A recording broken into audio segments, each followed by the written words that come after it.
Imagine walking across a graduation stage, diploma in hand, heart full of hope, and absolutely no idea how money really works. No one explains credit cards. No one teaches you how taxes quietly shape your paycheck. No one warns you how a few small financial mistakes can echo for years. You leave school knowing how to solve equations, but not how to negotiate a salary. You can write essays, but not a budget, and then life begins. This is the quiet frustration at the heart of Why Didn't They Teach Me This in School? By Cary Siegel. It's not a complicated finance textbook. It's not about Wall Street, risky investments, or overnight wealth. It's about the simple, powerful lessons that could have changed everything if we had learned them at 18. Cary Siegel wrote this book for his 5 children as they stepped into adulthood. He had built a successful business career, made mistakes, learned from them, and realized something profound. Financial freedom isn't about brilliance. It's about habits, small, repeated, intentional habits, the kind no one formally teaches. The book unfolds like a father sitting across from you at the kitchen table, speaking plainly, honestly, sometimes bluntly. The first lesson is deceptively simple: spend less than you make. It sounds obvious, almost too obvious. But in a world built on instant gratification, credit cards, and social comparison, this rule becomes revolutionary. Siegel insists that if you master this one principle, you are already ahead of most people. He introduces the idea of tracking expenses, not to restrict your life, but to understand it. Where does your money really go? Those small daily purchases feel harmless. A coffee here, a subscription there, but over time, they reveal patterns. Awareness is the beginning of control. When you see the numbers clearly, you gain power over them. Budgeting, in Siegel's world, isn't about punishment, it's about alignment. It's about deciding what matters most to you and directing your money toward it. A budget is not a cage, it is a map. Without it, you wander with it, you move with intention. Then comes the lesson about debt, perhaps one of the most critical chapters in the book. Siegel doesn't demonize all debt, but he draws a sharp line between smart debt and destructive debt. Credit card debt, especially, is dangerous. High interest rates quietly compound against you, turning small purchases into long-term burdens. He urges young adults to avoid carrying balances, to treat credit cards as tools, not lifelines. He explains how interest works, not in complex formulas, but in simple terms. Interest can either be your best friend or your worst enemy. When you borrow, interest works against you. When you invest, it works for you. That shift in perspective changes everything. Instead of seeing investing as something for the wealthy, Siegel frames it as a basic responsibility of adulthood. Saving early becomes a central theme. The magic of compound interest is not magic at all, it is time. A small amount invested consistently in your 20s can grow into something astonishing by your 40s or 50s. But the tragedy is this: most people wait. They delay because retirement feels far away. They postpone because other expenses feel urgent. And they underestimate how powerful time truly is. Siegel emphasizes starting immediately, even if the amount feels insignificant. It's not about how much you invest at first, it's about building the habit.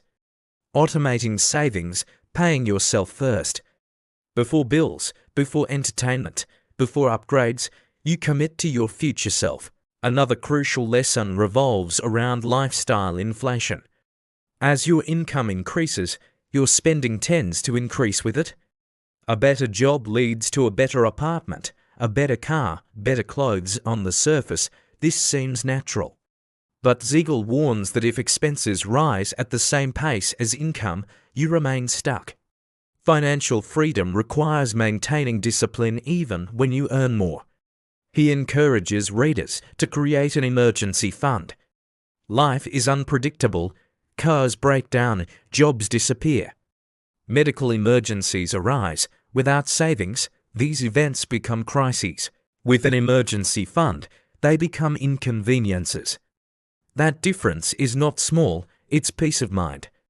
It's the ability to sleep at night. Insurance, often overlooked by young adults, is another quiet pillar of stability. Health insurance, auto insurance, renters or homeowners insurance. Siegel explains that insurance is not about expecting disaster. It's about protecting yourself from financial ruin. One unexpected event can undo years of careful planning if you are unprotected. Taxes, too, enter the conversation. Most people feel intimidated by them. They assume taxes are complex and incomprehensible. Siegel simplifies the concept. Understand your tax bracket. Take advantage of retirement accounts that offer tax benefits. Don't ignore paperwork. Taxes are part of adult life, and learning the basics empowers you. But the book is not just about numbers, it's about mindset. Siegel talks about delayed gratification, a concept that feels almost outdated in a culture of one-click purchases and next-day delivery. Yet delayed gratification is the quiet engine of wealth. Choosing not to spend today so that you can have greater freedom tomorrow.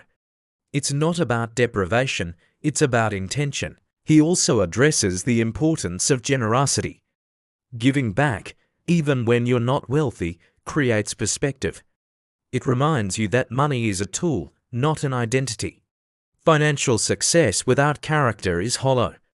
Siegel's lessons consistently tie money to values, integrity, responsibility, gratitude. Career decisions play a role as well. Siegel advises young adults to choose careers not only based on passion, but also on financial viability. Understand your earning potential, invest in skills that increase your value in the marketplace. Ask for raises when you deserve them, negotiate your salary. The income side of the equation matters just as much as the spending side. He emphasizes continuous learning. The financial world evolves. Markets shift, opportunities change, the willingness to keep learning, to read, to ask questions, becomes a competitive advantage. Ignorance is expensive, curiosity is profitable. One of the more subtle lessons in the book is about comparison. It's easy to look at peers and feel behind. Someone buys a new car, someone else posts vacation photos. Social media amplifies the illusion that everyone else is thriving. Siegel gently reminds readers that appearances are deceiving. Many of those visible luxuries are financed by debt.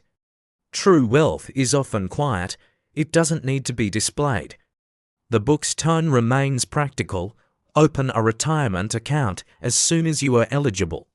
Contribute enough to get the full employer match. Diversify investments. Avoid trying to time the market. These are not flashy strategies, they are steady ones and steady wins. Siegel also encourages readers to set clear goals.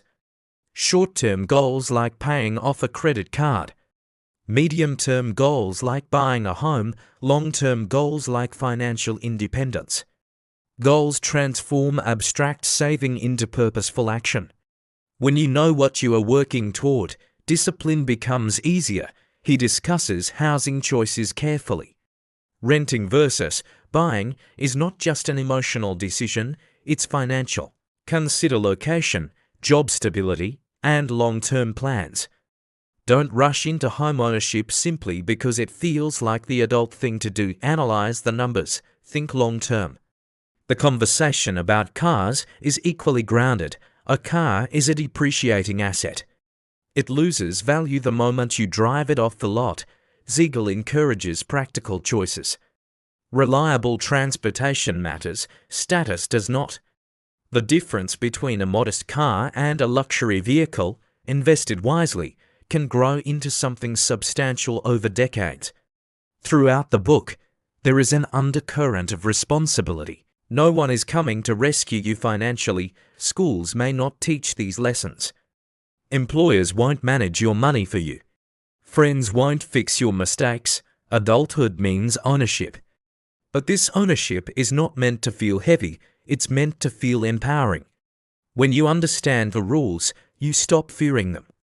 Money becomes less mysterious, more manageable. Siegel's advice extends to relationships as well. Financial compatibility matters. Open conversations about money in partnerships prevent conflict later. Hidden debts and secret spending can fracture trust. Transparency builds strength. As the lessons accumulate, a pattern emerges. None of them are extreme. None require genius-level intelligence. They require consistency. They require discipline. They require the courage to live slightly below your means in a world that urges you to live above them. The book's greatest gift may be its simplicity. It removes the intimidation factor from personal finance. It replaces complexity with clarity. And clarity leads to action. Imagine if these lessons were introduced at 16. Imagine if every student graduated knowing how to build credit responsibly, how to invest early, how to protect themselves with insurance, how to negotiate pay. The trajectory of countless lives would shift. But Siegel doesn't dwell on what wasn't taught. He focuses on what can be learned now. It is never too late to begin. Whether you are 18 or 48, the principles remain the same. Start where you are, use what you have, build slowly. As the book draws toward its conclusion, there is a quiet optimism. Financial mistakes are not life sentences. Debt can be repaid, habits can be changed. Knowledge can be gained. The earlier you start, the better. But the second best time is today. Why didn't they teach me this in school? Is less a complaint and more a call to action? It invites you to take responsibility for your financial education, to seek out knowledge, to implement it, to pass it on. Because perhaps the most powerful idea in the book is this: once you learn these lessons, you can teach them to others, to siblings, to friends, to future children. The cycle of ignorance can end with you, and maybe that's the deeper message. School may not have prepared you for everything, but life gives you the opportunity to prepare yourself. Every paycheck is a lesson, every expense, a choice. Every investment, a vote for your future. The question is not why they didn't teach you. The question is what you will do now that you know. Picture your future self, calm, secure. Not because you won the lottery, not because you chased risky trends, but because you respected simple rules. You spent less than you earned. You avoided destructive debt. You saved consistently. You invested patiently. You protected yourself. You lived with intention.